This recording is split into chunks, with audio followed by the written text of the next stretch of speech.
பெரியவா சரணம். பெரியவா வானொலியின் மாலை நிகழ்ச்சிகள் ஆரம்பமாகின்றன.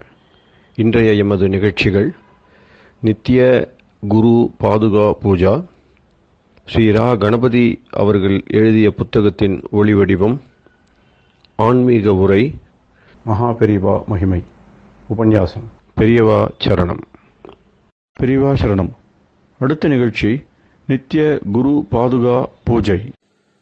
शुक्लां भरदरं विष्णुं शशिवर्णं चतुर्भुजं प्रसन्नवदनं ध्यायेत् सर्वविघ्नोपशान्तये।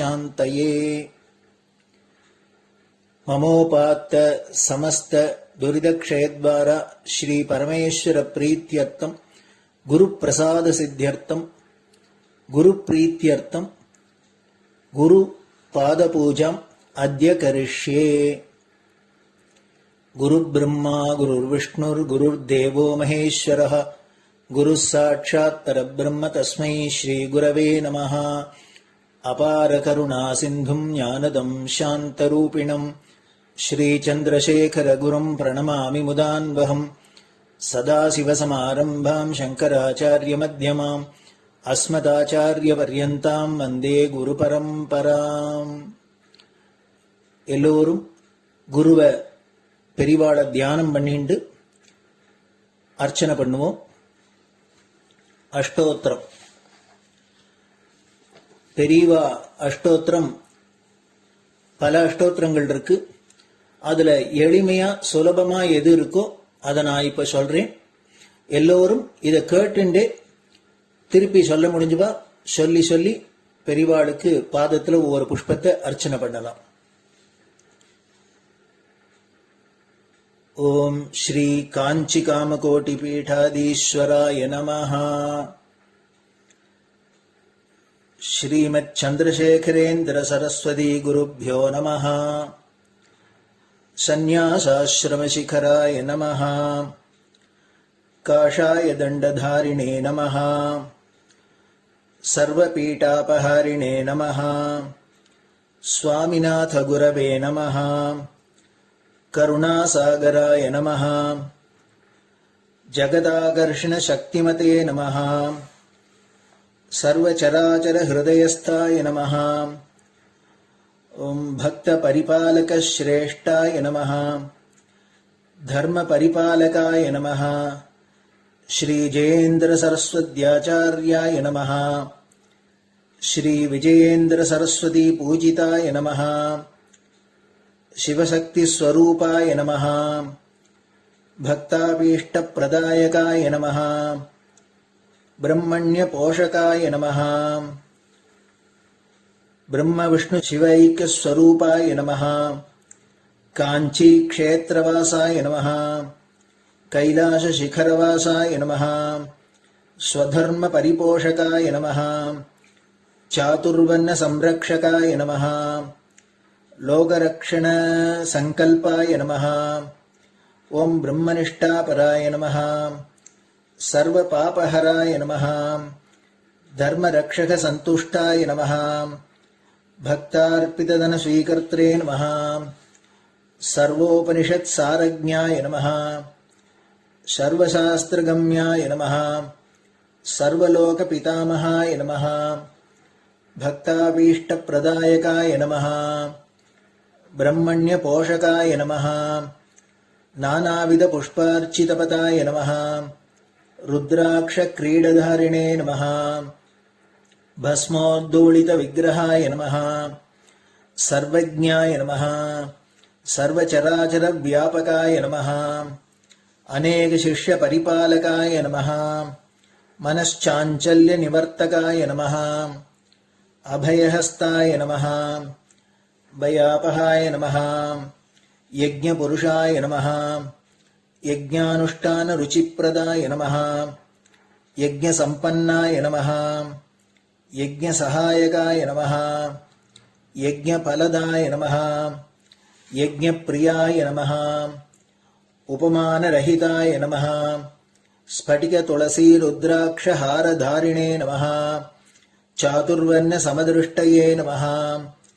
ऋग्यजुस्साम अथर्वणादि चतुर्वेद संरक्षकाय नमः.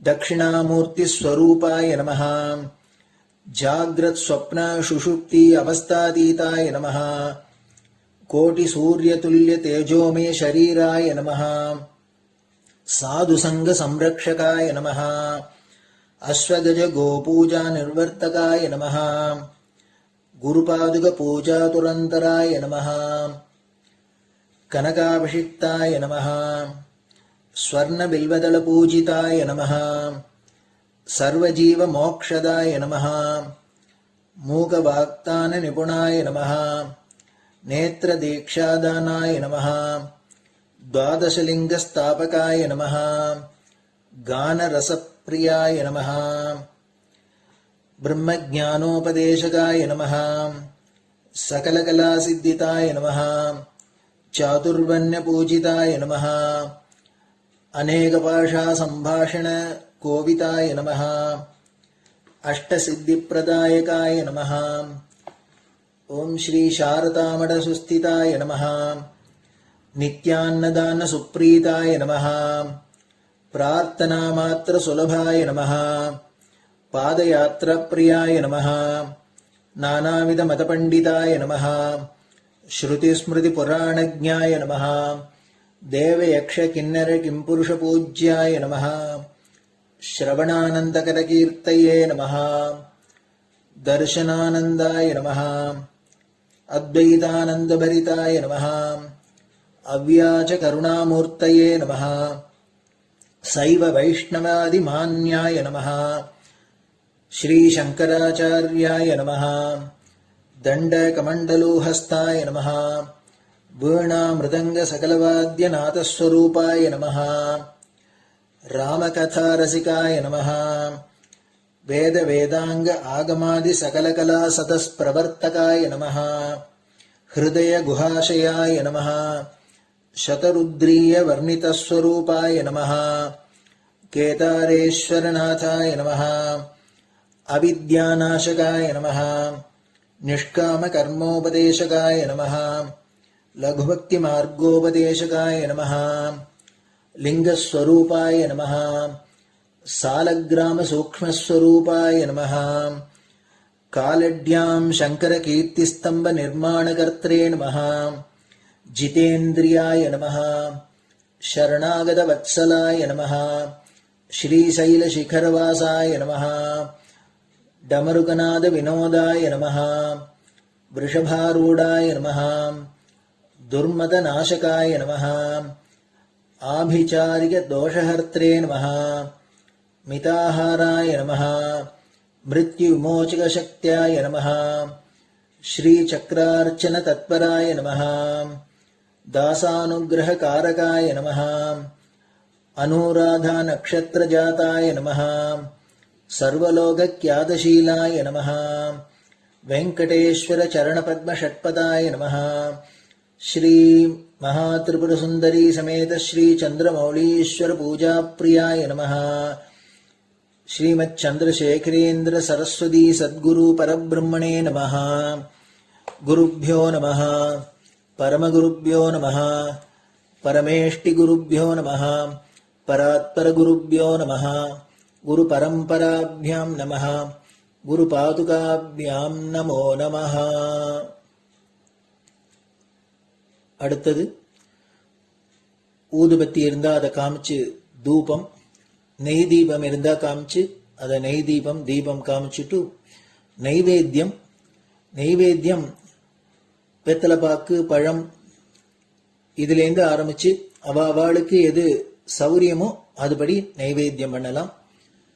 அதுக்கு அடுத்தது கற்பூர ஹாரத்தி பண்ணி எல்லோரும் பிரதட்சிண நமஸ்காரம் பண்ணி பெரியவாள்கிட்ட பிரார்த்தனை பண்ணிண்டு எல்லோரும் க்ஷேமமா இருக்கணும், லோகம் பரம மங்களமா சௌக்கியமா இருக்கணும், எல்லோரும் வியாதி வெக்க இல்லாத ஆயுராரோக்கிய ஐஸ்வர்யத்தோட சாந்தம் அமைதியோட ஞான வைராக்கியத்தோட எல்லோரும் நல்லவர்களாயிருந்து நன்மையை அடையணும்னு பிரார்த்தனை பண்ணி இந்த பூஜையை தினம் செய்யலாம். குரு பிரம்மா குருர் விஷ்ணுர் குருர் தேவோ மகேஸ்வரः குரு சாட்சாத் பரபிரம்ம தஸ்மை ஸ்ரீ குரவே நமஹ. அபார கருணா சிந்தும் ஞானதம் சாந்தரூபிணம் ஸ்ரீ சந்திரசேகர குரும் பிரணமாமி முதான்வகம். சதாசிவசமாரம்பாம் சங்கராச்சாரிய மத்யமாம் அஸ்மதாச்சாரிய பர்யந்தாம் வந்தே குரு பரம்பராம். குரு பாத பூஜை நிறைவடைஞ்சது. பெரியவா சரணம். பெரியவா சரணம். பெரியவா வானொலியில் நேயர்கள் அடுத்து கேட்க இருப்பது ஸ்ரீ ரா கணபதி அவர்கள் எழுதிய புத்தகத்தின் ஒளி வடிவம். அளிப்பவர் ஸ்ரீமதி உமா சங்கர் அவர்கள். தேனினும் இனிய சொல்லான் தீச்சுடர் மேனி கொண்டான் ஊனுயிர்க்குயிரதான ஒன்றினைக் கலந்து நின்றான் ஏனினிக் கவலை நெஞ்சே இன்றுனக் அருள் செய்தான் இஞ்ஞானவான் காமகோட்டி நாதனை நம்புவோமே. தேனினும் இனிய சொல்லான் தீச்சுடர் மேனி கொண்டான் ஊனுயிர்க்குயிரதான ஒன்றினைக் கலந்து நின்றான் ஏனினிக் கவலை நெஞ்சே இன்றுனக் அருள் செய்தான் இஞ்ஞானவான் காமகோட்டி நாதனை நம்புவோமே. ஜெய ஜெய சங்கர, ஹரஹர சங்கர. மகாபெரியவாளின் உபன்யாசங்களை ரா கணபதி அண்ணா தெய்வத்தின் குரல் என்ற பெயரில் 7 பாகங்களாக தொகுத்து நமக்கு அளித்ததின் முதல் பாகத்தின் அடுத்த பகுதி. சிவமயம் சர்வம் விஷ்ணுமயம் ஜகத். எல்லா தேவதைகளும் ஒரே பரமாத்மாதான். சிவனும் விஷ்ணுவும் கொஞ்சம் கூட வேறு வேறு இல்லை. ஆனாலும் இரண்டையும் வழிபடுகிற போது கொஞ்சம் பிரித்து பக்தி செய்தால் அதிலும் ஒரு ரசம் இருக்கத்தான் செய்கிறது. பலவாக பிரிந்தும் ஒற்றுமையுடன் இருப்பதுதான் யூனிட்டி இன் டைவர்சிட்டி நம் மதத்தின் சாரம். இப்படியே சிவன் விஷ்ணு என்கிற 2 மூர்த்திகளை வழிபடும் போது சாராம்சத்தில் அவை ஒன்றே என்ற உணர்ச்சி இருந்தாலும் ஒவ்வொரு மூர்த்தியை ஒவ்வொரு தத்துவத்துக்கு ரூபகமாக வைத்துக்கொண்டு பக்தி செய்வதில் ஒரு ருஷி இருக்கத்தான் செய்கிறது. இப்படி செய்யும் போது சிவனை எல்லாவற்றுக்கும் அடிப்படையான ஏக வஸ்துவான ஞானமாக பாவிக்கலாம். அந்த ஏக வஸ்துவை நானா விதமாக காட்டி ஜகத்தை நடத்தும் சக்தியாக விஷ்ணுவை பாவிக்கலாம். அதாவது சிவத்தை பரபிரம்மமாகவும் விஷ்ணுவை பராசக்தியாகவும் வைத்துக் கொள்ளலாம். அம்பிகையும் விஷ்ணுவும் சகோதரர்கள் என்று சொன்னாலும் அவர்கள் ஒன்றேதான் என்பது பரம ஞானிகளின் அனுபவம். அறியலால் தேவி இல்லை ஐயன் ஐயாரனார்க்கே என்று அப்பர் சுவாமிகள் பாடியிருக்கிறார். சங்கர நாராயண வடிவத்தையும் அர்த்தநாரீஸ்வர வடிவத்தையும் பார்த்தால் இந்த உண்மை தெரியும். இரண்டிலும் வலப்பக்கம் பரமேஸ்வரனுடையது. ஒன்றிலே இடப்பக்கம் விஷ்ணு, இன்னொன்றில் அதே இடதுபுறம் அம்பாளுடையது. இருக்கிற ஒன்றே ஒன்றை இல்லாத பலவாக காட்டுகிற சக்தியே அம்பாள் அல்லது விஷ்ணு. அதாவது ஜகத் முழுதும் விஷ்ணு ஸ்வரூபம். விஸ்வம் விஷ்ணுகு என்றுதான் சகஸ்ரநாமம் ஆரம்பிக்கிறது. சர்வம் விஷ்ணுமயம் ஜகத் என்கிற வாக்கும் இருக்கிறது. உலக பரிபாலனம் விஷ்ணுக்குரியது என்று சொல்கிறோம். உலகத்திலே இருக்கிற ஆனந்தங்களை உணர்ச்சிகளை எல்லாம் தெய்வீகமாக்குகிற பக்தி மார்க்கமும் விஷ்ணு சம்பந்தமாகவே அதிகம் தோன்றுகிறது. ஹரிகதை ஹரிநாம சங்கீர்த்தனம் என்றெல்லாம் சொல்வது போல ஹரகதை ஹரகீர்த்தனம் என்று சொல்வதில்லை. கதை பாட்டு இந்த ஆனந்தமெல்லாம் விஷ்ணுவிடமே அதிகம். பாகவதர் என்றால் பகவானை சேர்ந்தவர் என்றே அர்த்தமாயினும் பொதுவாக பாகவதர் பாகவதம் என்றெல்லாம் சொன்னால் விஷ்ணு பக்தர் விஷ்ணுவின் கதை என்றே எடுத்துக்கொள்கிறோம். பிரபஞ்ச சௌந்தர்யங்களை எல்லாம் வைத்து பூஜை பக்தி பஜனை கதை செய்வதெல்லாம் விஷ்ணு சம்பந்தமாய் இருக்கிறது. ஆனால் இந்த பிரபஞ்சத்தை விட்டு இதற்கு ஆதாரமான சாந்தத்தில் திளைக்கும் போது சிவசம்பந்தம் அதிகம் தோன்றுகிறது. சிவஞானம் சிவயோகம் என்று சொல்கிற மாதிரி விஷ்ணு ஞானம் விஷ்ணு யோகம் என்பன காணப்படவில்லை. பலவாக இருக்கிற உலகனைத்தும் விஷ்ணு என்பதால் சர்வம் விஷ்ணுமயம் ஜகத் என்ற வாக்கு தோன்றியிருக்கிறது. பலவாக காண்கிறது போனால் சர்வம் போய்விடும், ஏகம்தான் இருக்கும். ஏகம் இருக்கும்போது சர்வம் என்ற வார்த்தைக்கு இடமேது? அங்கே அந்த ஏகத்தை அனுபவிக்கிறவனை தவிர ஜகம் என்கிற ஒன்றும் தனியாக இல்லை. ஜகத்தும் அடிபட்டு போச்சு, சிவம் ஒன்றே எஞ்சி நிற்கிறது. இதனால்தான் சிவமயம் என்றே சொல்கிறார்கள். வித்யார் என்ற 7 நிறங்களில் வெளுப்பும் சேரவில்லை, கருப்பும் சேரவில்லை. உண்மையில் வெள்ளை சிவன், கரிய திருமால் இருவருமே பிரபஞ்ச வர்ணங்களில் லௌகீகத்தில் சேராதவர்கள்தான். எதை எரித்தாலும் முதலில் அது கருப்பு ஆகிறது. ஆனால் அப்போதும் எரிபட்ட வஸ்துவுக்கு நிறம் மாறினாலும் ரூபம் அப்படியே இருக்கும்.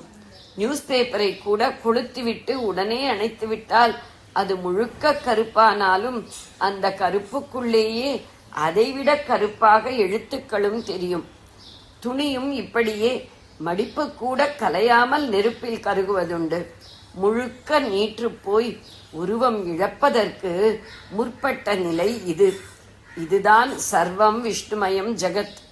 இந்த நிலையில் ஜகத் இருப்பது போல் இருக்கிறது. ஆனாலும் இந்திரிய சேஷ்டைகள் எரிந்து போய்விட்டன. உணர்ச்சிகள், ஆனந்தம் எல்லாம் இருப்பது போல் தோன்றினாலும் லௌகீகமாக இல்லாமல் தெய்வீகமாக பக்தி ரூபத்தில் இருக்கின்றன. யோகத்திலும் ஞானத்திலும் மேலும் ஆன்மாவை புடம் போட்டால் அதுவும் நீற்று போய் பஸ்பமாகிவிடும்.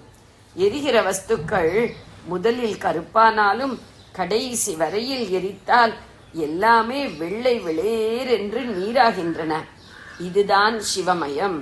ஜெய ஜெய சங்கர, ஹரஹர சங்கர. பெரியவா சரணம். இந்நிகழ்ச்சியின் அடுத்த பகுதி நாளை மாலை இதே நேரத்தில் ஒளிபரப்பாகும். பெரியவா சரணம். பெரியவா சரணம். பெரியவா வானொலியில் நேயர்கள் அடுத்து கேட்க இருப்பது திரு கவிக்கண்ணன் அவர்களின் ஆன்மீக உரை. பெரியவா சரணம். ராம் ராம். ஸ்ரீ குருப்யோ நம.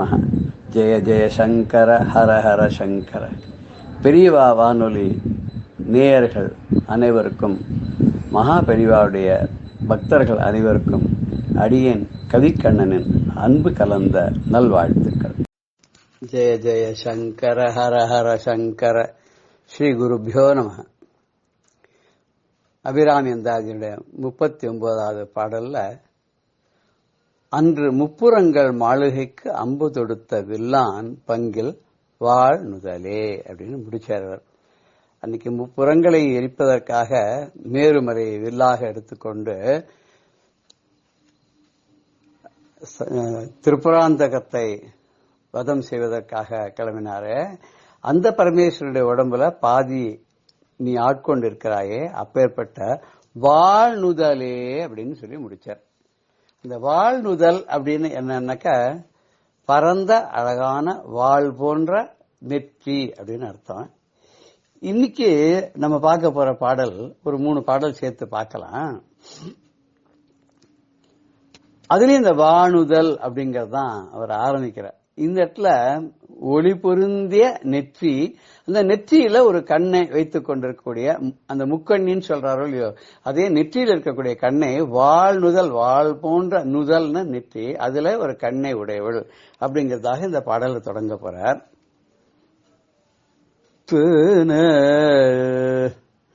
வானுதற்கண்ணியை விண்ணவர் யாவரும் வந்து இறைஞ்சி பேணுதற்கு எண்ணிய எம்பெருமாட்டியை பேதை நெஞ்சில் காணுதற்கு அந்நிகள் அல்லாத கன்னியை காணும் அன்பு பூணுதற்கு எண்ணிய எண்ணமன்றோ முன் செய்த புண்ணியமே. புண்ணியம் செய்தனமே மனமே புது பூங்குவளை கண்ணியும் செய்ய கணவரும் கூடி நம் காரணத்தால் நன்னி இங்கே வந்து தம் அடியார்கள் நடு இருக்க பண்ணி நம் சென்னியின் மேல் பத்மபாதம் பதித்திடவே இடம் கொண்டு விம்மி இணை கொண்டு இறுகி இளகி முத்து வடம் கொண்ட கொங்கை மலை கொண்டிறைவர் வலிய நெஞ்சை நடம் கொண்ட கொள்கை நலம் கொண்ட நாயகி நல்லறவின் படம் கொண்டல் பனிமொழி வேத பரிபுரையே பனிமொழி வேத பரிபுரையே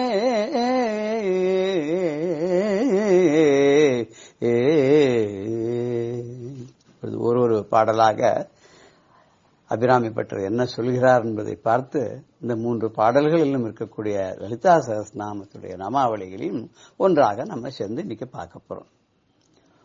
வாழ் நுதற் கண்ணியை விண்ணவர் யாவரும் வந்து இறைஞ்சி பேணுதற்கு எண்ணிய எம்பெருமாட்டியை பேதை நெஞ்சில் காணுதற்கு அந்நியள் அல்லாத கண்ணியை காணும் அன்பு பூணுதற்கு எண்ணிய எண்ணமன்றோ முன் செய்த புண்ணியமே.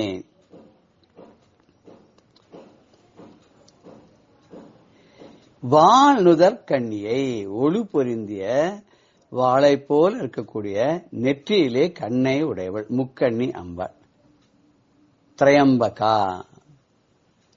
அவர் எப்படிப்பட்டவள்னா விண்ணவர் யாவரும் வந்து இறைஞ்சி பேணுதற்கு எண்ணிய எம்பெருமாட்டி.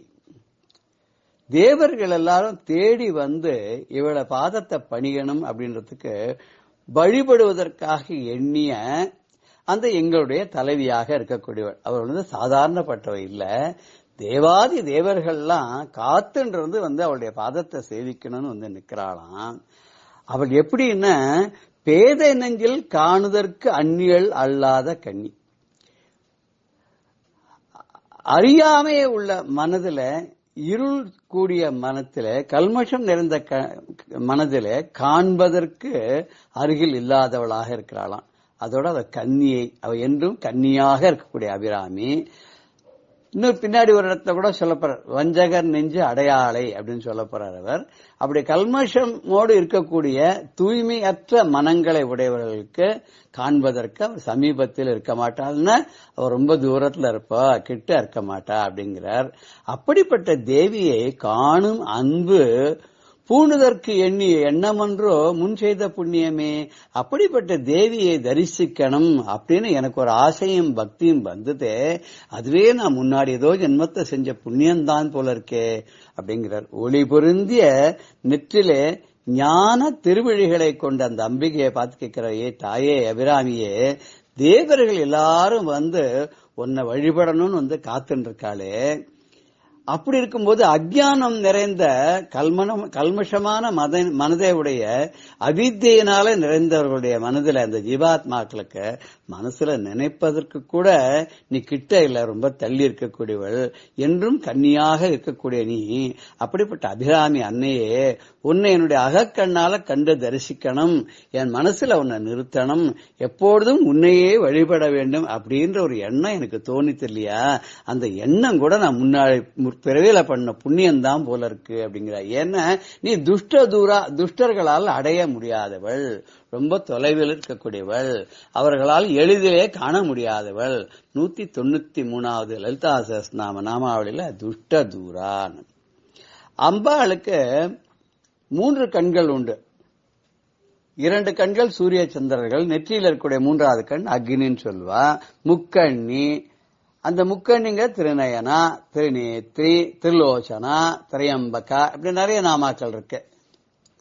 திருநயனாங்கிறது 453வது நாமாவளி, 477வது நாமாவளி திருலோச்சனா.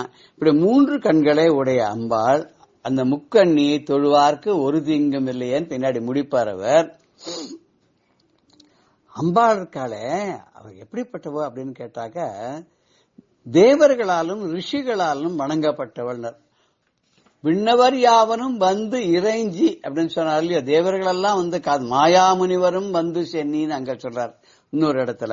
அப்படி தேவ ரிஷிகண சங்காத்த ஸ்தூய மானாத்ம வைபவான்னு 64வது நாமாவளியில தேவர்கள், ரிஷிகள், இவர்கள் எல்லாருடைய கூட்டங்களால ஸ்தோத்திரம் செய்யப்பட்ட வைபவத்தோட கூடியவள் அம்பாள். அதுக்கப்புறம் 83வது நாமாவளி பிரம்மோபேந்திர மகேந்திராதி தேவ சம்ஸ்துத வைபவா அப்படிங்கிற. அதுல பிரம்மன், விஷ்ணு, இந்திரன், தேவர்கள் இவர்கள் எல்லாராலையும் துதிக்கப்பட்ட வைபவத்தை, பெருமையை உடையவள் அப்படின்னு சொல்லி அந்த நாமாவளியில அவர் சொல்றார். இப்படி அம்பாள பலவிதமாக தேவர்களும் முனிவர்களும் மும்மூர்த்திகளும் பணிகிறார்கள் அப்படிங்கறத அம்பாளுடைய பெருமையாக எடுத்து காட்டுறார் அபிராமி பட்டர். அதுக்கு அப்புறம் அவளை அடையணும் சொன்னா புண்ணியம் பண்ணிருக்கணும். புண்ணியம் பண்ணாத அடையவே முடியாது. கிஞ்சித் புண்ணியமா, அதான் முன் செய்த புண்ணியமே அப்படின்னு சொல்றாரு இல்லையா. முன் செய்த புண்ணியம் இருந்தாதான் இந்த ஜென்மத்துல அம்பாளை நினைக்க முடியும். அதுதான் புண்ணிய லப்யான்னு 543வது நாமாவளி சொல்றது. லலிதா சஹஸ்ரநாமத்துல புண்ணியத்தால் மட்டுமே அடைய முடியும்னு. அதனால்தான் அபிராமி பட்டர் தன் மனசை பார்த்து சொல்றார், புண்ணியம் செய்தனமே மனமே 41வது பாடல்ல. புது பூங்குவளை கண்ணியும் பூங்குவளை கண்ணின்றார். புண்ணியம் செய்தனமே மனமே புது பூங்குவளை கண்ணியும் செய்ய கணவரும் கூடி நம் காரணத்தால் நன்னி இங்கே வந்து தம் அடியார்கள் நடு இருக்க பண்ணி நம் சென்னியின் மேல் பத்மபாதம் பதித்திடவே. அப்பேற்பட்ட அம்பாளானவள் நீ மனசே நீ எவ்வளவு புண்ணியம் பண்ணிருக்க தெரியுமா?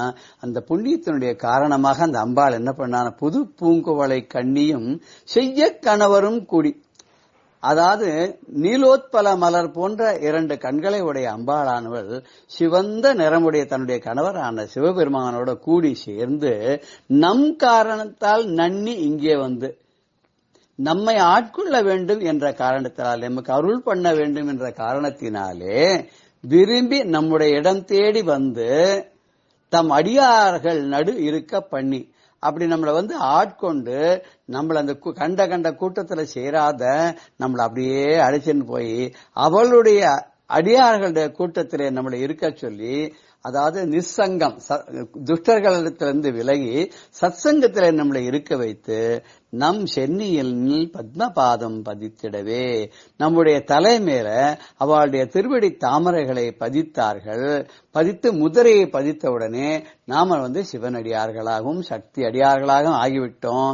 அப்படி பண்ணனால எவ்வளவு புண்ணியம் நமக்கு கிடைச்சது, புண்ணியம் பண்ணிருக்கோம், எத்தனை அனுகிரகம் கிடைச்சது.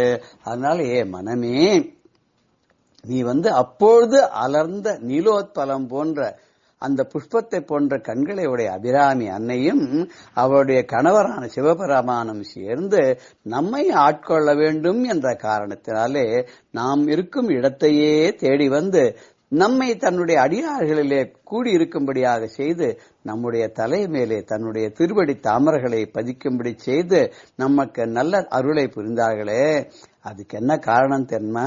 நல்ல புண்ணிய செயல்களே நம்ம முன்னாடி செஞ்சிருக்கிறோம் அப்படிங்கிறது தான் இதுக்கு ஒரு காரணம். அந்த புண்ணியம் செய்யவில்லை என்றால் நமக்கு இதெல்லாம் கிடைக்காது அப்படின்னு இந்த பாடலை சொல்றார். அடுத்த பாடல் வந்து அம்பாளுடைய பரமேஸ்வருடைய ஐக்கிய பாவத்தை வந்து புகழ்ந்து சொல்றார். இடம் கொண்டு விம்மி இணை கொண்டு இறுகி இளகி முத்து வடங்கொண்ட கொங்கை மலை கொண்டு இறைவர் வலிய நெஞ்சை நடங்கொண்ட கொள்கை நலம் கொண்ட நாயகி நல் அரவின் படம் கொண்ட அல்குர் பனிமொழி வேத பரிபுரையேனர். அம்பாளை வந்து ரொம்ப இனிமையான பனிமொழி வேத பரிபுரையே அப்படின்னு சொன்னார். பனிமொழின்னு இனிமையான மொழியை உடையவள், வேத பரிபுரையே அப்படின்னு சொன்னாக்க வேதங்களை தனது சிலம்பங்களாக கொண்டவள் அந்த பராசக்தி, அந்த அபிராமி, அந்த அன்னையானவள். அவளுக்கு 27வது நாமாவளியில லலிதா சஹஸ்ரநாமத்துல நிஜ சல்லாப மாதுரிய வினிர்பர்சித கச்சபின்னு ஒரு நாமம் வருது. தன்னோட பேச்சினுடைய இனிமையினாலேயே கச்சபி என்று சொல்லக்கூடிய சரஸ்வதி தேவியினுடைய வீணையை கூட வென்று விட்டதாம். இதுதான் ஆதிசங்கர் கூட சௌந்தரலகர்லயும் சொல்றார். அம்பாள் பேஷன் சொன்னோன்னா சரஸ்வதி தேவி என்ன பண்ணுவானா தன்னுடைய வீணையை மூடி வச்சுட்டு போயிட்டான். அது மாத்திரம் இல்ல, அம்பாளுடைய இன்னொரு நாமாவளி 46வது நாமாவளி என்ன சொல்றதுன்னா சிஞ்சான மணி மஞ்சீர மண்டித ஸ்ரீ பதாம்புஜா அப்படிங்கிறது. சிஞ்சான மணி மஞ்சீர அப்படின்னு கிளு கிளு கிளு கிளு கிளு சத்தம் போடுறதான். அப்படிப்பட்ட மணிகளை எல்லாம் உடைய சிலம்புகளை காலிலே அணிந்து கொண்டிருக்கிறாளாம். திருவடி தாமரையில இந்த சிலம்புகள்லாம் அந்த ஜெல ஜெல ஜெல ஜெல ஜெல சத்தம் போட்டு இருக்கான். அப்பேற்பட்ட அம்பாளானவள் அவள் நடந்து வர அழகிலேயே அது எப்படி இருக்கிறது அப்படின்னு கேட்டாக்க, அந்த ஜிலு ஜிலு ஜிலு ஜிலுன்னு அந்த நூப்புறங்களுடைய சத்தமானது ரொம்ப காதுக்கு இனிமையா இருக்கு அப்படிங்கிறார். அப்படி நடந்து வராளாம். அவ எப்படி அந்த பரமேஸ்வரனை ஆட்கொண்டாள் அப்படிங்கறத இந்த பாடல்ல சொல்றார். அது என்ன சொல்றார் அப்படின்னு கேட்டாக்க, அகன்று பருத்து ரொம்ப ஒரு யுவதியாக இருக்கக்கூடிய அம்பாவுடைய ஸ்தன பாரங்கள் எப்படி இருக்குன்னாக்க, பரமேஸ்வரனுடைய அன்பையே அப்படியே ஈர்த்து அவரை அப்படியே தன்னுடைய இச்சைப்படி தான் சொன்னதெல்லாம் கேட்டு தன்னுடைய அடியார்களுக்கெல்லாம் அருள் செய்யும்படியாக ஆட்டி படைக்கிறாளாம். அவளுடைய இடை மெல்லிய இடையாக கொடி போல இருக்கிறதாம். அவளுடைய இடையிலிருந்து கால் வரைக்கும் இருக்கிறத பாகம் பார்த்தா ஒரு நல்ல பாம்பு படம் எடுத்து நிக்கிற மாதிரி இருக்கான். அப்படி படம் எடுத்து நிக்கிற மாதிரி இருக்கக்கூடிய இடுப்பிலிருந்து பாதம் வரைக்கும் உள்ள பாகங்களை கொண்ட அந்த அம்பாளானவள் தன்னுடைய அழகான பேச்சினால, இனிமையான குரலாலையும், கிளி போன்ற மொழியினாலையும் அப்பேற்பட்ட அந்த பரமேஸ்வரனையே அவள் ரொம்ப அழகா அப்படியே கவர்ந்து விட்டா. அப்படின்னா 539 நாம சொல்றதுல ஸ்ருதின்னு அம்பாள் தான் வேத ஸ்வரூபமாகவும் இருக்கா, உபனிஷத் ஸ்வரூபமாகவும் இருக்கா.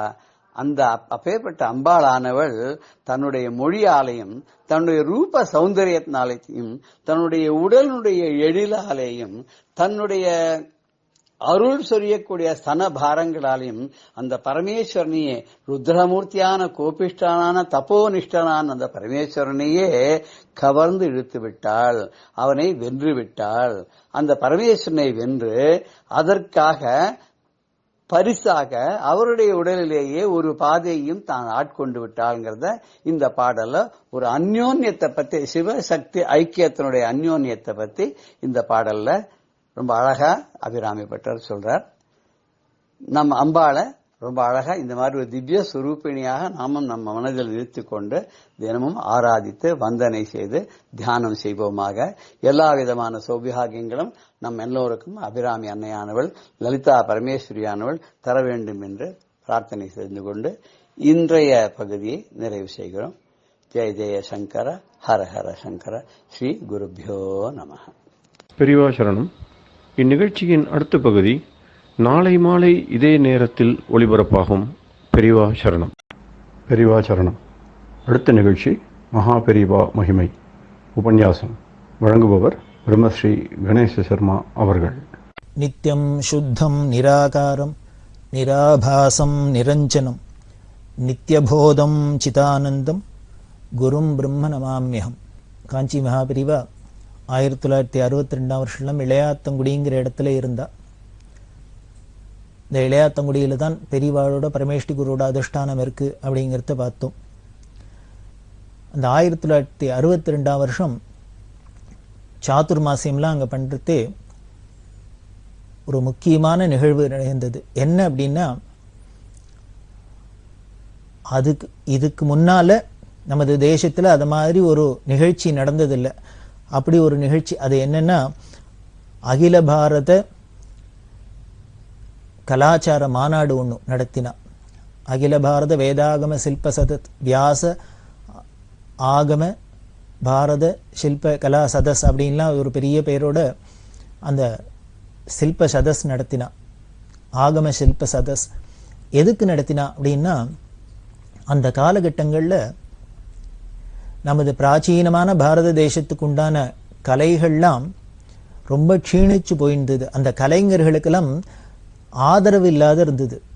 குறிப்பா சொல்லணும் அப்படின்னா, சில்பக்கலை வல்லுநர்களான ஸ்தபதிகளுக்கெல்லாம் தொழில் இல்லாத இருந்தது, பொழப்பு இல்லாத இருந்தது. ஏன்னா புதுசா ஒன்றும் கோவில் கட்டல, அது இல்லை இது இல்லை, இப்படிலாம் கும்பாபிஷேகம் இல்லை, இது மாதிரிலாம் ஒரு காலதேசம் இருந்ததுனால அவளுக்கு ஒரு ஜீவனத்துக்கு என்ன பண்றதுன்னு தெரியல. அவளுக்கும் இந்த சில்ப சாஸ்திரத்தை விட்டா, இந்த காரியத்தை விட்டா வேற ஒன்றும் பண்ண தெரியல. வேற எந்த தொழிலுக்கு போக முடியும்? அவளுக்குன்னு உள்ள குலத்தொழிலை பண்ணியிருந்தா அதுக்கு காரியம் இல்லை அப்படின்னாக்க என்ன பண்ண முடியும்? ஜீவனத்துக்கு கஷ்டமா போயிடும். அப்படி எல்லாம் அவள்லாம் கஷ்டப்பட்டிருந்தா. இன்னும் பல கலைஞர்கள் கஷ்டப்பட்டதுனாலேயே தங்களோட சந்ததிகளுக்கு அதெல்லாம் சொல்லிக் கொடுக்காத சிஷ்யாலாம் தயார் பண்ணாத அந்த கலைகள் எல்லாமே நலிஞ்சு போயிடுற அளவுக்கு இனிமேல் அழிஞ்சே போயிடும் அப்படிங்கிற ஒரு ஸ்திதியெல்லாம் வந்தது, ஒரு துர்தசை வந்தது. காரணம் நமக்கு மேல்நாட்டு மோகம். இதுக்கு பல காரணங்கள் இருக்கு, அதில் இதெல்லாமும் ஒன்றும். இது எல்லாமே சேர்ந்துன்னு இந்த கலியோட பிரபாவம்னு மொத்தத்தில் சொல்லலாம்.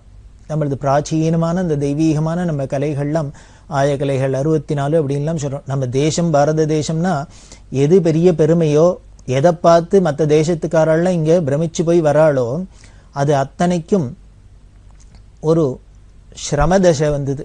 இதுலேருந்தெல்லாம் அதை மீட்டு நமது புராதன பாரத பழமையெல்லாம் பழையபடி பிரகாசிக்கணும், அந்த கலைஞர்களுக்கெல்லாம் ஒரு ஊக்கம் கொடுக்கணும், புத்துயிர் கொடுக்கணும் இந்த கலைகளுக்கெல்லாம் அப்படிங்கிறதுக்காக தான் இந்த ஆகம சில்ப சதஸ் அப்படிங்கிறது ஒரு மாநாட்டை கூட்டினா.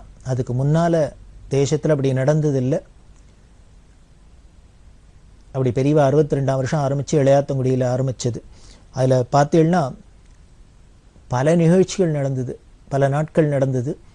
அதில் எல்லா கலைஞர்களையும் கூப்பிட்டு அவளுக்கு உண்டான விஷயங்கள்லாம் அவள் சொல்லி காமிக்கணும், அதோட பெருமையெல்லாம் சொல்லணும். இதை எல்லா ஜனங்களும் புரிஞ்சுக்கணும், முதல்ல அவள் எல்லாரும் தெரிஞ்சுக்கணும் அப்படிங்கிறதுக்காக பண்ணினா. இந்த நாட்டு கலைஞர்களில் இன்னும் வெளிநாட்டிலேருந்தெல்லாம் பல பேர்லாம் வந்துருந்தா, நூற்றுக்கணக்கான ஆயிரக்கணக்கான ஜனங்கள்லாம் வந்து அதுக்கு பெரிய பந்தல்லாம் போட்டு ரொம்ப விமர்சையாக நடந்தது. நாட்டில் உள்ள முதலமைச்சர்லேருந்து பல பேர்லாம் அதில் ஈடுபட்டு அதுக்குன்னு தனி கமிட்டி எல்லாம் போட்டு இந்த ஆகம சில்ப சதஸ் ரொம்ப கிராண்டாக ரொம்ப விமர்சையாக நடந்தது. அதில் எல்லா கலைஞர்களையும் கூப்பிட்டு அவளெல்லாம் கௌரவிக்கிறது, அந்த கலைகளை பற்றி எல்லாருக்கும் எடுத்து சொல்கிறது, இது மாதிரிலாம் காரியங்கள்லாம் நடந்தது.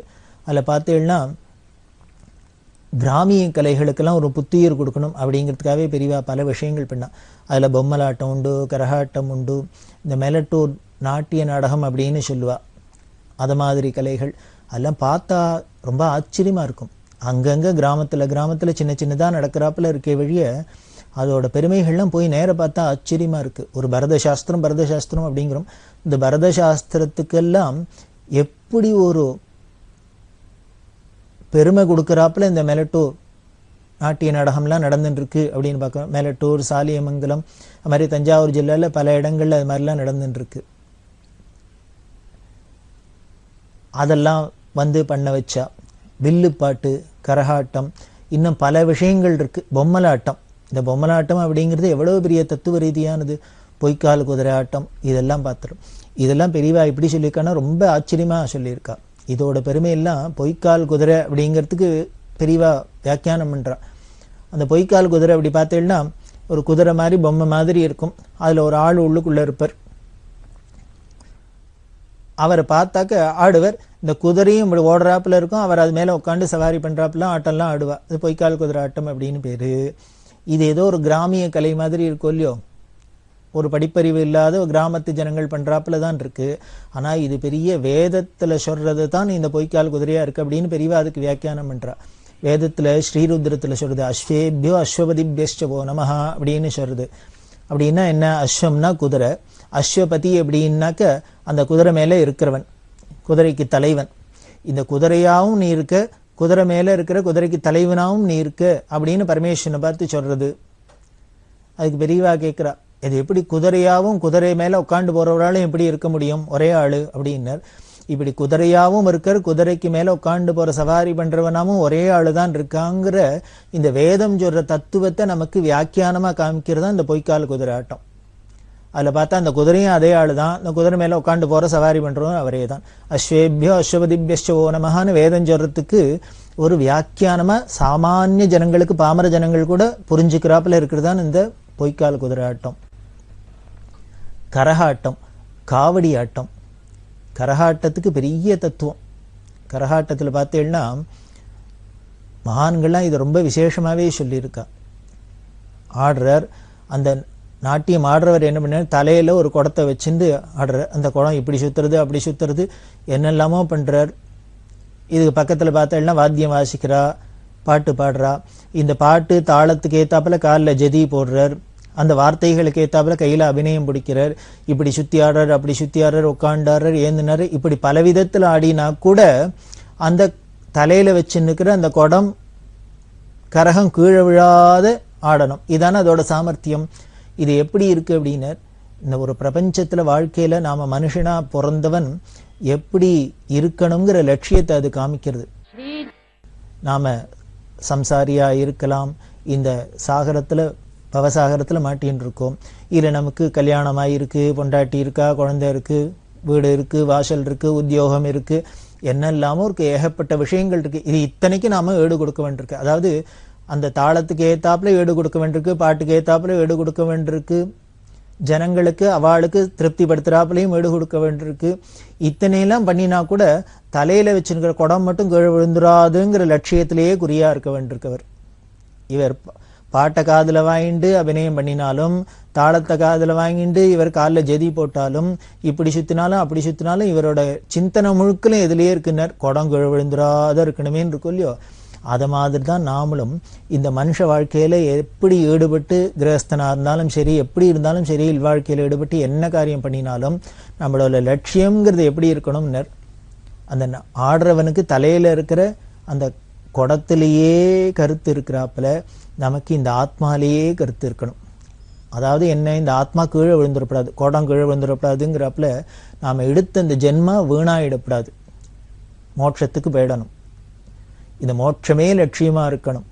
அதுக்காக இந்த மோட்சமே லட்சியமா இருக்கணுங்கிறதுக்காக இனிமே காட்டுல போய் உட்காந்துருக்கணுங்கிற அவசியம் இல்லை. இந்த சம்சாரத்துக்குள்ள இருந்துனே இத்தனைக்கும் ஈடு கொடுத்துட்டே அதையும் ஜெயிக்கணும். அதுதான் சாமர்த்தியம். அதை காமிக்கிறது தான் இந்த கரகாட்டம், இந்த காவடி ஆட்டம். இது மாதிரி எல்லாமே பல இந்த கிராமிய கலைகள் எல்லாமே அப்படித்தான் சொல்லப்பட்டிருக்கு.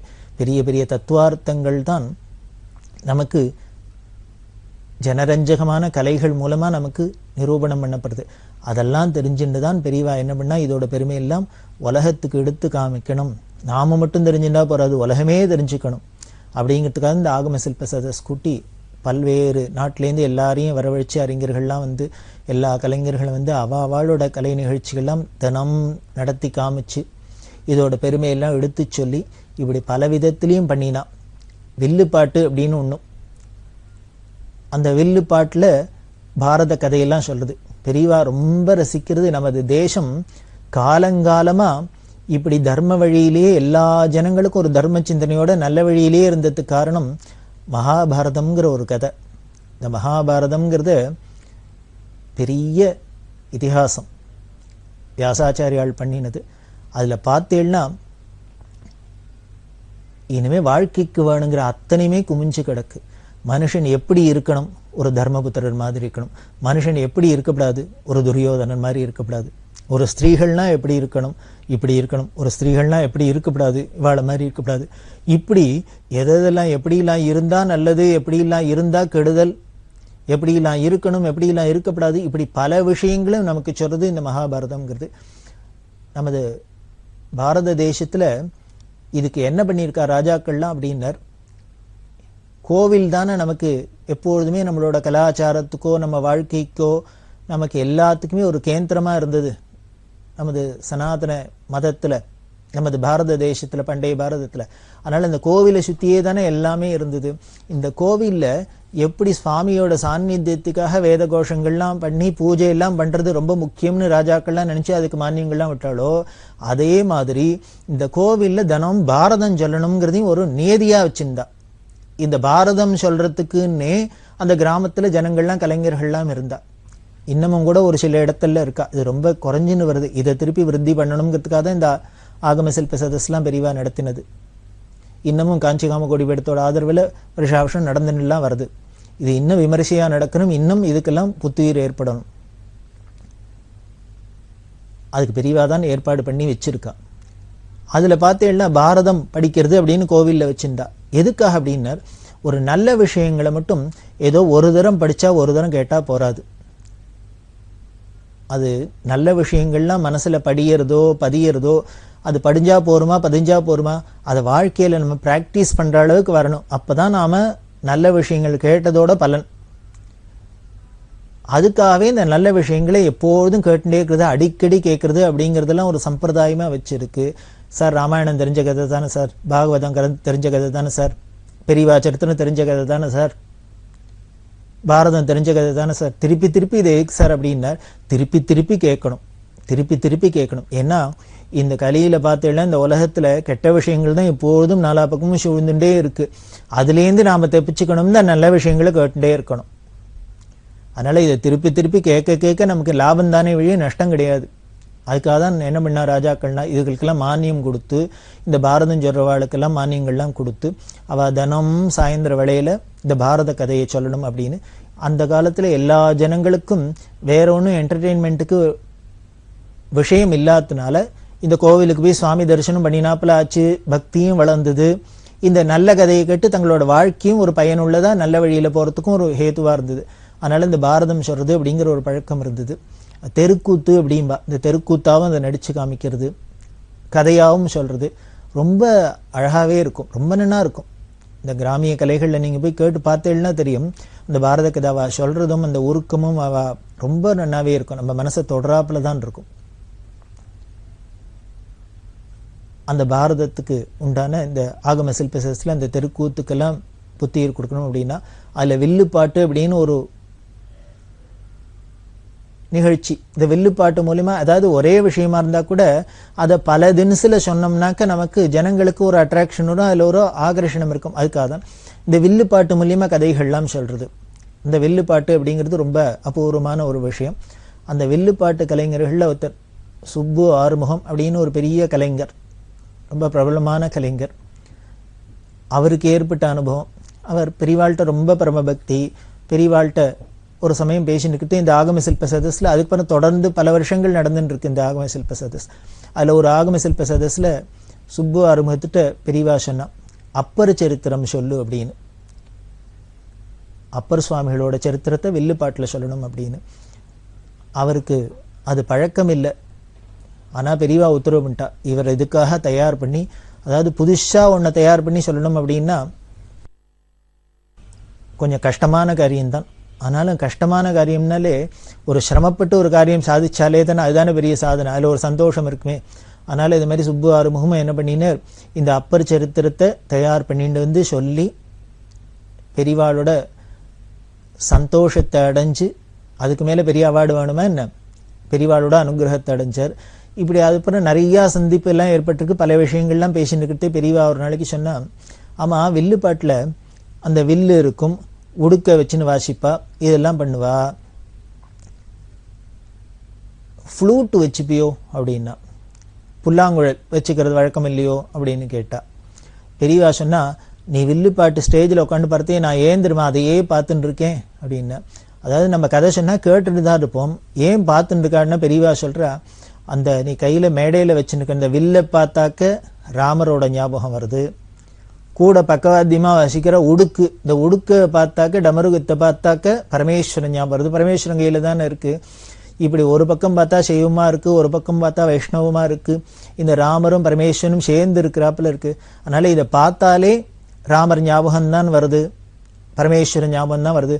அதனால இதை கதை கேட்டா நல்லதோட இல்லை, கண்ணால பார்த்தாலே நல்லதாகவும் இருக்கு, நமக்கு பக்தி வளர்றாப்புல இருக்கு, அதனால தானே பார்த்துட்டே இருக்கேன் அப்படின்னு சொன்னா.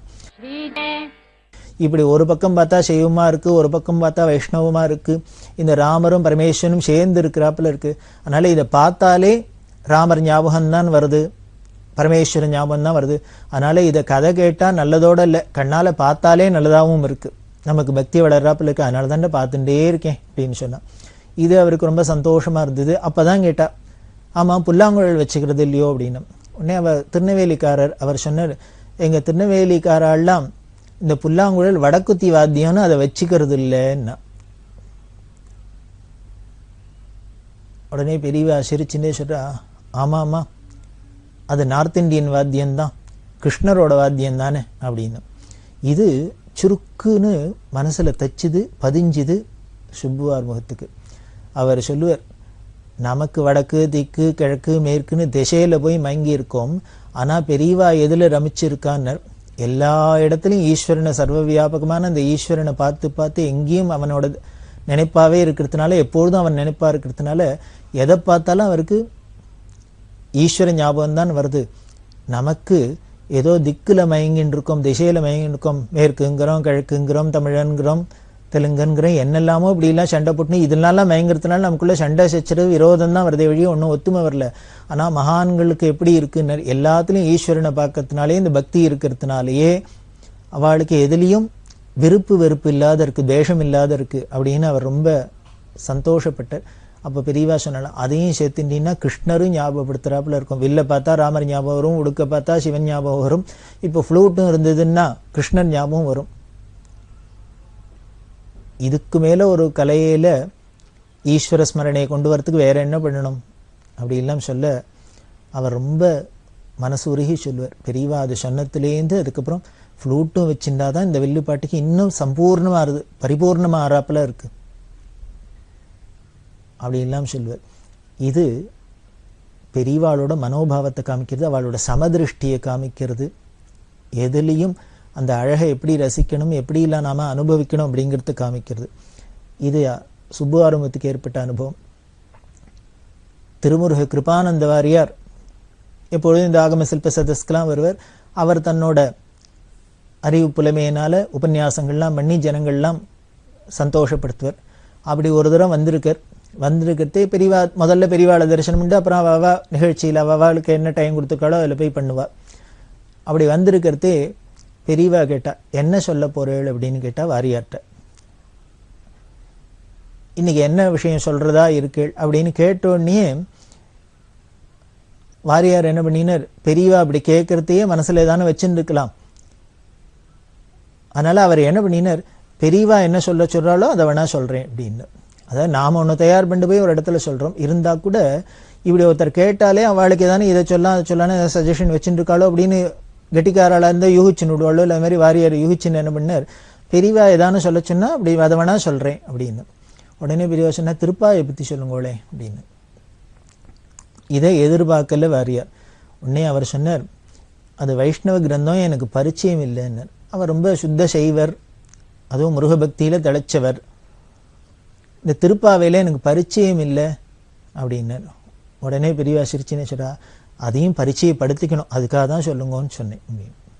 இதை வாரியார் ரொம்ப ஸ்லாகிச்சு உயர்வா சொல்லி எனக்கு இது ஒரு பெரிய படிப்பினையாக இருந்தது, பாடமாக இருந்தது. அதாவது நாம் எப்படி ஏதோ ஒரு கணத்து தவளை மாதிரி ஒன்றுக்குள்ளேயே இருக்கக்கூடாது, எல்லாத்தையும் தெரிஞ்சுக்கணும், எல்லா விஷயத்துலையும் நாம் அதில் உள்ள நல்லத்தை கிரகிச்சுக்கணும் அப்படிங்கிறதுக்கு இது ஒரு உபதேசமாக எடுத்துட்டேன் அப்படின்னு சொல்லிட்டு அதுக்கப்புறம் தான் நான் திருப்பாய் முதலான வைஷ்ணவ கிரந்தங்கள்லாம் பிரவேசிக்க ஆரம்பித்தேன். பெரியவா சொன்னா அதெல்லாம் பிரவேசித்து பார்த்தா தெரியும் எப்படி இல்லாமல் சொல்லியிருக்கா. அதாவது எல்லா மகான்களோட பாவமும் பக்தியும் ஒன்றா தானே இருந்திருக்கு. அவளோட உபாசன மூர்த்தி வேணா வேறையா இருந்திருக்கலாம், ஒன்று விஷ்ணுவா இருந்திருக்கலாம், சிவனா இருந்திருக்கலாம், அம்பாளா இருந்திருக்கலாம், முருகனா இருந்திருக்கலாம், கணபதியா இருந்திருக்கலாம். ஆனா பக்திங்கிறது அந்த பாவம்ங்கிறது எல்லா இடத்துலையும் ஒன்னாதான் இருக்கும். அந்த பாவம் பக்திங்கிறது நமக்கு ஒன்னா இருந்துருத்துனா மற்ற பேதங்கள்லாம் தெரியாது. அந்த ராகத்வேஷம் போயிடும், தானே போயிடும். போனாதான் நமக்கு நிஜமாவே பக்தின்னு ஒத்துக்கலாம். அதுதான் பக்தி. பக்தி வந்துடுத்துனா நமக்கு என்னென்ன எதை பார்த்தாலும் நமக்கு பிரேமையாக தான் இருக்கும், ஆனந்தமாக தான் இருக்கும் அப்படின்னு சொல்லி வாரியா ரொம்ப அதை சந்தோஷமா பெருமையா சொல்லியிருக்கிற தன்னோட வாழ்க்கையில இது ஒரு பெரிய மறக்க முடியாத நிகழ்ச்சி. பெரியவா திருப்பாவை நீ பரிச்சயப்படுத்திக்கணும், வைஷ்ணவ கிரந்தங்களையும் பரிச்சயம் வேணும் அப்படின்னு சொல்லி அதுக்கப்புறம் அதை பார்த்தா தான் ஆனந்தமா இருக்கு. அப்புறம் பார்த்தா அன்னகிரிநாதர் சொல்றதோ, ஆண்டாள் சொல்றதோ, அவா சொல்றதோ எல்லாமே ஒரே மாதிரியே தான் இருக்கு அப்படின்னு தெரிஞ்சது அப்படின்னு அவர் சொல்லுவார். இதுதான் இந்த ஆகம சில்ப சதஸ்னால உலகத்துக்கு ஏற்படுற லாபம். அது முக்கியமாச்சே. உலகத்துல கலைகள்லாம் வளர்றது அப்படின்னா இந்த ஆயகலைகள் 64 அப்படிங்கிறோம். இந்த ஆயகலைகள் 64 நம்ம அடைய வேண்டியது என்ன லட்சியம் ஏதோ ஒன்று இருக்குமே. அது என்ன? இந்த பக்தி தான், இந்த பிரேம தான், அன்பு தான். இதை அடையறதுக்கு தான் நாம அப்படி பண்றோம். அதுக்காக தான் சொன்ன பாரதியார் சொல்ற, வெள்ளை தாமரை பூவில் இருப்பார், வீணை செய்யும் ஒளியில் இருப்பாள் அப்படின்னு சொல்லிட்டு அதுல அடிக்கின்றே போற எல்லாத்துலயும் அந்த பராசக்தியான கலைமகளான ஈஸ்வரி தான் இருக்கார் அப்படின்னு சொல்றா. அப்படின்னா அப்போ எல்லா கலைகள்லையும் அந்த பராசக்தியான அந்த ஈஸ்வரன் தான் இருக்கிற. அப்படின்னா அது எதுவா இருந்தானே, எந்த கலைகளா இருந்தா என்ன, அது கிராமிய கலையா இருந்தானே, நகர கலையா இருந்தானே, அதுவா இருந்தானே, இதுவா இருந்தானே, பாட்டா இருந்தானே, டான்ஸா இருந்தானே, டிராமாவா இருந்தானே, எதுவா இருந்தானே, எல்லாத்துலேயும் நமக்கு ஈஸ்வர பக்தி இருக்குமே வரனால், அதனால வளருமே ஆனால் அதுதான் விசேஷம். அதுக்காக தான் இந்த ஆகம சில்ப சதஸ் அப்படின்னு கூட்டி அதுல எல்லாரையும் கௌரவிச்சு அந்த கலைகளுக்கெல்லாம் ஒரு புத்துயிர் கொடுத்தா. அதில் இந்த சில்ப கலைஞர்களை பற்றி சொல்லணும். இந்த சில்ப கலைஞர்கள்லாம் ரொம்ப சிரமப்பட்டுண்டு இவா வேற தொழில் கோவில்கள் கட்டுறதுங்கிறதுலாம் இல்லாத இவாளோட காரியத்துக்கு ஜீவனத்துக்கு என்ன பண்ணுன்னு தெரியாத சினிமா செட்டிங்லாம் போடுறாப்பெல்லாம் போயிருந்தா. அப்படி இருக்கிறவாளுக்கெல்லாம் புத்துயிர் கொடுத்தா. இன்னைக்கு பார்த்தேன்னா அவள்லாம் எல்லாம் உலகத்தில் எல்லா இடத்துலையும் கோவில்லாம் கட்டுறா, நமது கலாச்சாரம்லாம் பரவின்னு இருக்கு. இதுக்கெல்லாம் காரணம் அன்னைக்கு பெரியவா பண்ணினது ஏற்றி வச்ச விளக்கு அப்படின்னு சொல்லணும். பொம்மலாட்டம், இந்த பொம்மலாட்ட கலைஞர்கள் அப்படிங்கிறது இந்த காலகட்டத்தில் பார்த்தேன்னா அதெல்லாம் இல்லாதையே போயிடுது. பொம்மலாட்டம் அப்படிங்கிறது அப்படி ஒரு அபூர்வமான கலை. ஈஸ்வரன் அப்படிங்கிற இந்த நாடகம் மேடை, இந்த உலகத்தை இந்த பிரபஞ்சத்தை ஒரு மேடையாக சிருஷ்டி பண்ணி இதில் நம்மளை அத்தனை பேரையும் ஆட விட்டுருக்கார். நாம் எல்லாரும் ஆடின்னு இருக்கோம். ஆனால் ஒன்றை மட்டும் மறந்து போய் ஆடுறோம். என்னென்ன, நாம் அத்தனை பேரையும் சூத்திரதாரியா பகவான்கிற ஒருத்தன் பிடிச்சி ஆட்டி வச்சுன்னு இருக்கான் அப்படிங்கிறத மட்டும் மறந்து போயிட்டோம். ஆட்டுவித்தால் ஆரொருவர் ஆடாதாரே அப்படின்லாம் சொல்கிறோம். நம்மளை அத்தனை பேர் கயிறும் சூத்திரதாரியா பகவான் தான் இருந்துன்னு மேலேந்து ஆட்டி படைக்கிறான் அப்படிங்கிறத காமிக்கிறது தான் அந்த பொம்மலாட்டம். அதில் பார்த்தீங்கன்னா அந்த பொம்மலாட்ட கலைஞர் மேலே இருந்துன்னு ஆட்டி ஆட்டி படைக்கிற, கீழே பார்த்தா நமக்கு பார்க்குறவாளுக்கு அந்த மேலே இருக்கிற ஆட்டி படைக்கிற ஆள் தெரியாது, அவர் மரவில் தான் இருக்கார். இந்த ஆடுற ஆட்டம் மட்டும்தான் தெரியும். இதை பார்த்து தான் நாம் ரசிக்கிறோம். இதுதான் இந்த பொம்மலாட்ட கலை. அதெல்லாம் நமக்கு புத்துயிர் கொடுக்கறதுக்காக பெரியவா பண்ணினா. இப்படி பல விஷயங்கள் இந்த 62 வருஷம் ஆகம சில்ப சதஸில் ஆரம்பித்து பண்ணினது இன்னைக்கு நடந்துன்னு வருது. இன்னும் இதெல்லாம் பிரபலமாக நடக்கணும் அப்படிங்கிறது தான் பெரியவாளோட ஆசை. அதுக்கெல்லாம் ஆதரவு கொடுக்கணும், அதெல்லாம் வளரணும் அப்படிங்கிறது தான் பெரியவாளோட ஆசை. அந்த ஆசையும் எப்போதும் பெரியவா அனுகிரகத்தில் பூர்த்தியாகும் அப்படின்னு சொல்லி தொடர்ந்து பார்க்க போகிறோம். பெரியவா சரணம். இந்நிகழ்ச்சியின் அடுத்த பகுதி நாளை மாலை இதே நேரத்தில் ஒளிபரப்பாகும். பெரியவா சரணம். பெரியவா சரணம். அடுத்த நிகழ்ச்சி திருவாசக இன்னிசை. வழங்குபவர் ஸ்ரீ சத்குருநாத தேசிகர் அவர்கள். பெரியவா சரணம். திருச்சிற்றம்பலம். திருப்பொற்சுண்ணம். நிலா எரிப்ப வாய் திறந்தம் பவளம் குடிப்ப பாடுமின் நம் தம்மை ஆண்டவாரும் பணி கொண்ட வண்ணமும் பாடி பாடி தேடுமின் எம் பெருமானை தேடி சித்தங்களிப்ப திகைத்து தேறி ஆடுமின் அம்பலத்தாடினானுக்கு ஆடுமின் அம்பலத்து ஆடினானுக்கு ஆட பொற்றுள்ளம் இடித்தும் நாமே.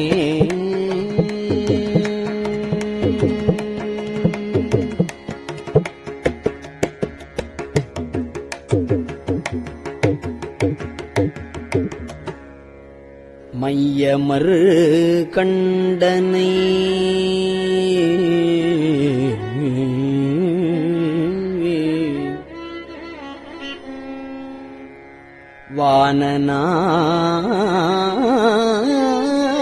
வானநாடரு மருந்தினை மாணிக்க கூத்தன் தன்னை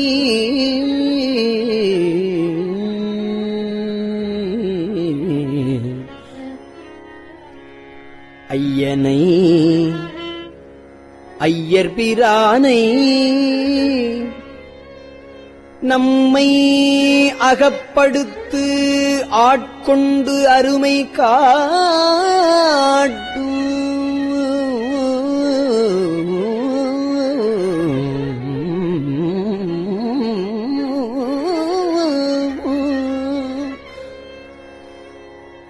பொய்யருதம் பொய்யனை மெய்யரு மெய்யை போதரி கண்ணினை பொற்தொடித்தோள்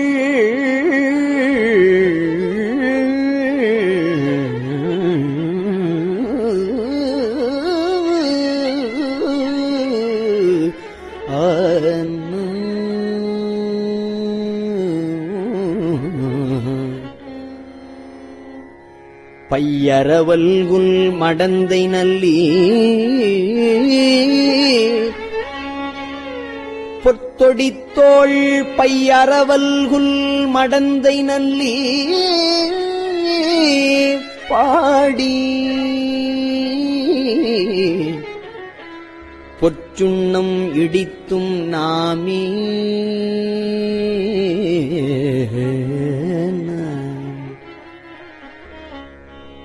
மின்னிடை செந்துவர்வாய்க் கருங்கண் வெண்ணகை பண்ணமர் மென்மொழி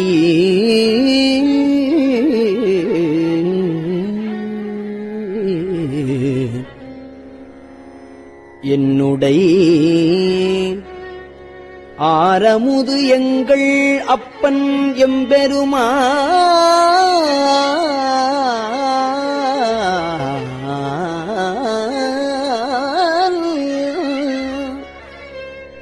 இமவான் மகட்கு தன்னுடை கேழ்வன் மகன் தகப்பன் தமையல் எம் ஐயன் தாள்கள் பாடி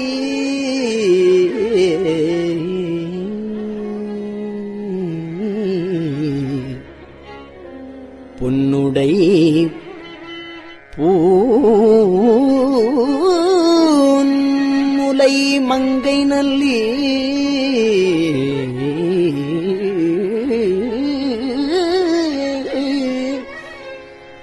பொன்னுடை ஊன்முலை மங்கை நல்லீர் பொன் திருச்சுண்ணம் இடித்தும் நாமே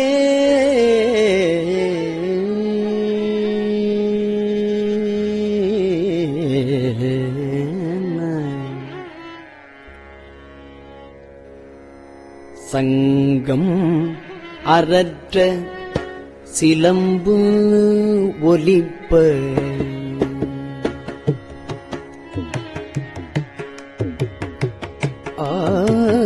சங்கம் அரற்ற சிலம்பு ஒலிப்ப தாழ்குழல் சூழ்தரு மாலையாட சங்கம் அரற்ற சிலம்பு ஒலிப்ப தாழ்குழல் சூழ்தரு மாலை ஆட செங்கனிவாய் இதழும் துடிப்ப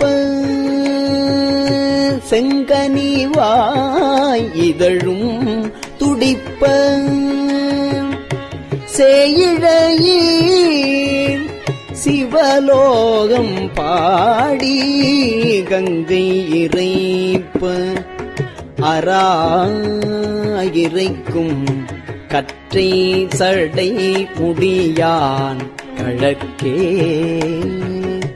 பொங்கிய காதலில் கொங்கை பொங்க பொத்திருச்சுண்ணம் இடித்தும் நாமே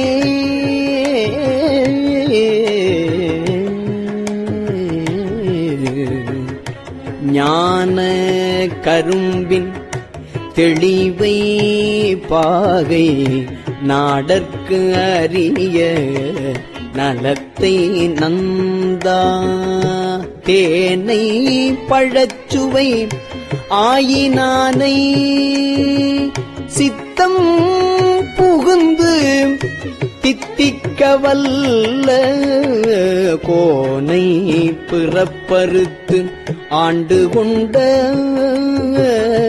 புத்தனை நாத்தழும் வேற வாழ்த்தி பானல் தடங்கள் மடந்தை நல்லி பாடி பொற்றுண்ணம் இடித்தும் நாமே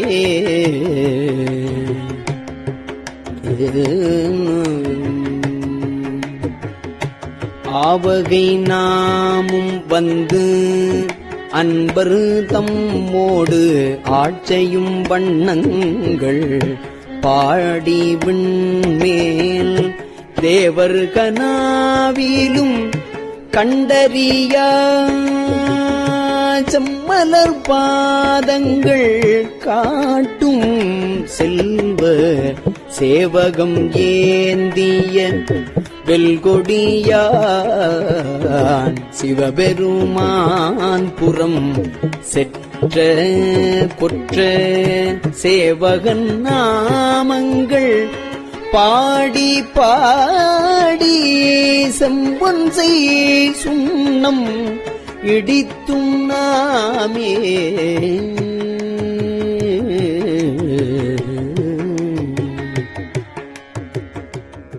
தேனக மாமலர் கொன்றை பாடி தேனக மாமலர் கொன்றை பாடி சிவபுரம் பாடி திருச்சடை மேல் வானக மாமதி பிள்ளை பாடி வானக மாமதி பிள்ளை பாடி மால்விடை பாடி வலக்கை ஏந்தும் ஊனக மாமழு சூலம் பாடி உம்பரும் இம்பரும் உய்ய அன்று ஊனக மாமழு சூலம் பாடி உம்பரும் இம்பரும் உய்ய அன்று போனகமானஞ்சு உண்டல் பாடி பொன்திரு சுண்ணம் இடித்தும் நாமே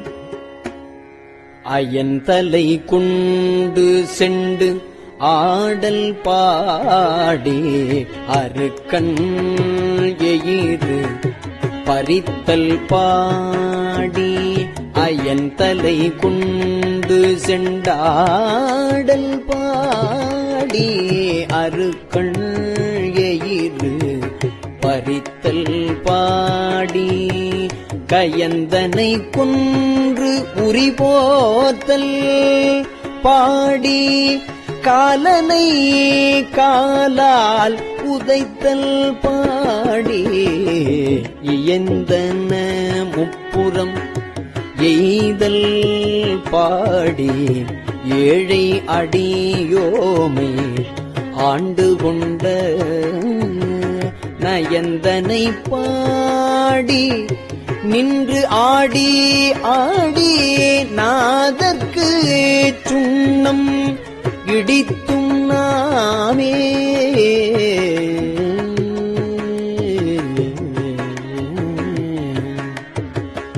பட்ட மலர் குன்றை மாலை பாடி மத்தமும் பாடி மதியும் பாடி சிட்டர்கள் வாழும் தென் தில்லை பாடி சிற்றம்பலத்து எங்கள் செல்வம் பாடி கட்டிய மாசுண கச்சை பாடி கங்கணம் பாடி கவித்த கைமேல் இட்டு நின்றாடும் அரவம் பாடி ஈசற்கு சுண்ணம் இடித்தும் நாமே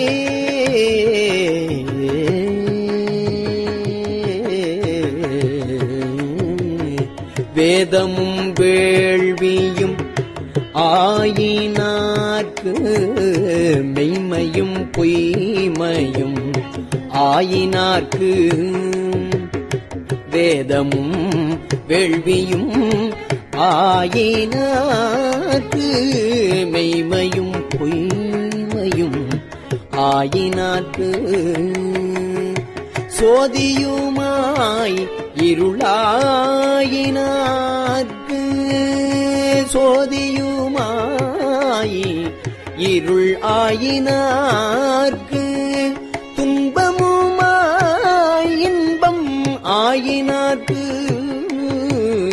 பாதியுமாய் முற்றும் ஆயினார்க்கு பந்தமுமாய் வீடும் ஆயினார்க்கு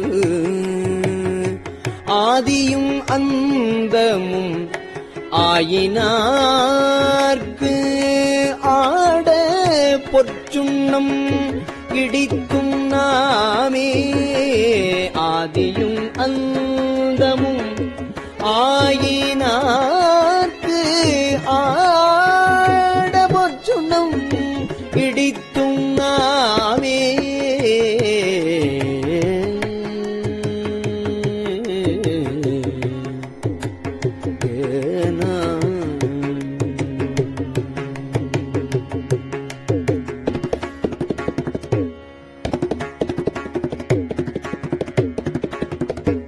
திருச்சிற்றம்பலம்.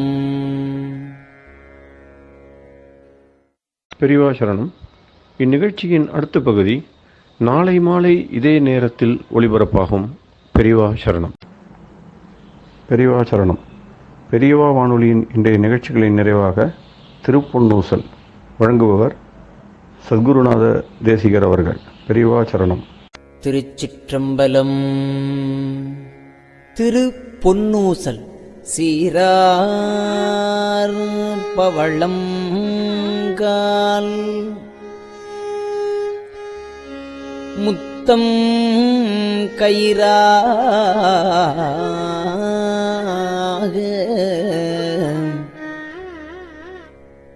ஏறாரும் பொற்பலகை ஏறி இனிதமர்ந்து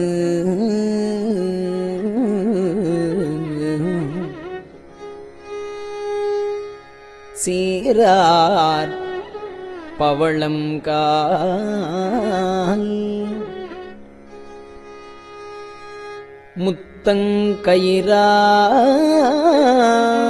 முத்தங்கயிறாக ஏறாரும் பொற்பலகை ஏறி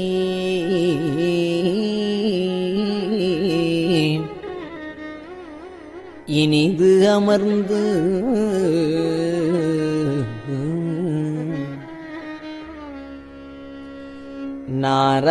நாராயணன் அறியான் நான் மலர்த்தாள்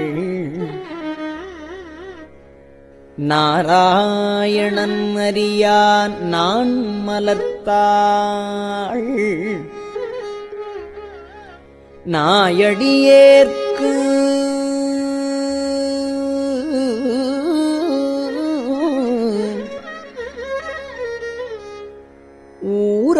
ஊராகத் தந்தருளும் உத்தர கோசமங்கை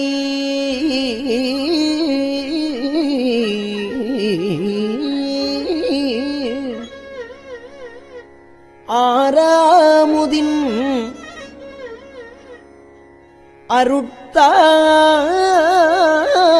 அருட்தாளினை பாடி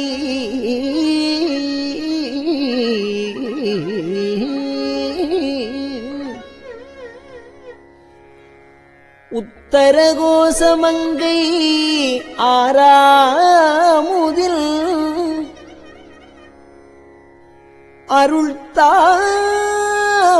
அருள்தாளினை பாடி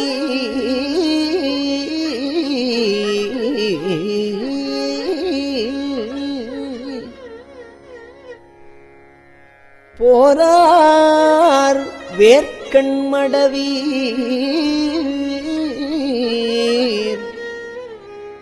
பொன்னூசல் ஆடாமோ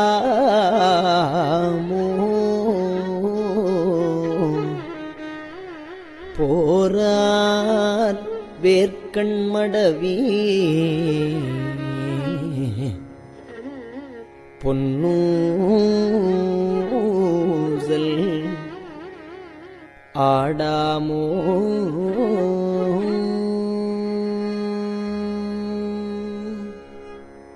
திருச்சிற்றம்பலம்.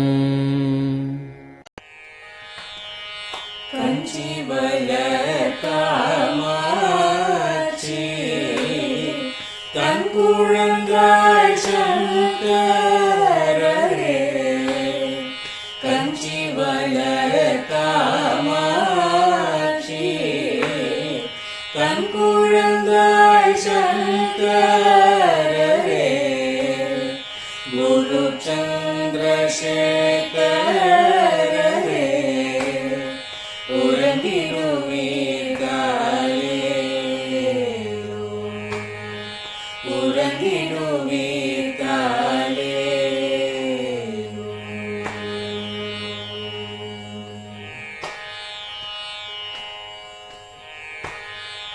ஆதிகுரு சங்கரராய்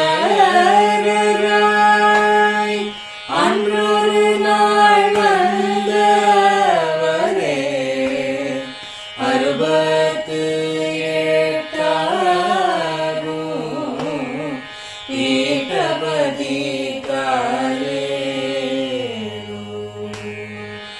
ஏழுலகம் பூப்பவரே காப்பவரே கரப்பவரே எல்லோர்க்கும் அருள்பவரே உறங்கிடுவீர்காலே அயனுடனே மாலவனோ தேடிய போர் பதத்தவரே அருமறைகள் சாற்றும் முயல் மலர்பதமே காலே முக்தி நிலை எய்திடவே சக்தி தரும் சத்குருவே முக்தி நிலை எய்திடவே சக்தி தரும் சத்குருவே நித்தமெங்கள் நாவீசையில் நித்திரை கொள்தாயே நித்தமெங்கள் நாவீசையில் நித்திரை கொள்தாயே நித்தமெங்கள் நாவீசையில் நித்திரை கொள்தாயே